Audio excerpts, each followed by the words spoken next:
দিয়ে দেন না, এই সিটে দেন, ওই সিটে দিয়ে দেন। ওই কার্টুন দিতে এই সিটে মারেন। হ্যাঁ এই জায়গা হইছে বস্তা করে তো মাল আরো যাবে, এখানে তো মাল আরো বোঝা হইব।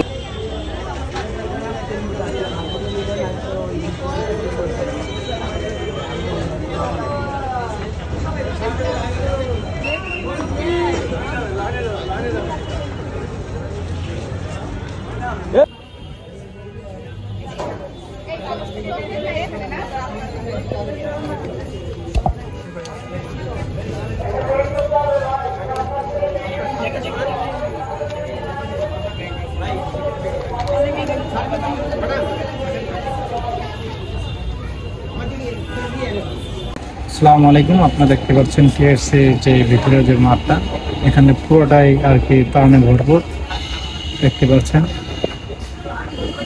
সেটা সম্পূর্ণ ভিতরে প্যাকেটিং চলছে, পুরাই ভরপুর কাজ চলছে। বাইরে অনেক ভরা, এখানে বিশুদ্ধ পানি, ঠিক আছে। পুরো চত্বরেই আর কি কাজ চলছে অনেক। এটা পুরো টাল ছিল, তো দেখতে পাচ্ছেন।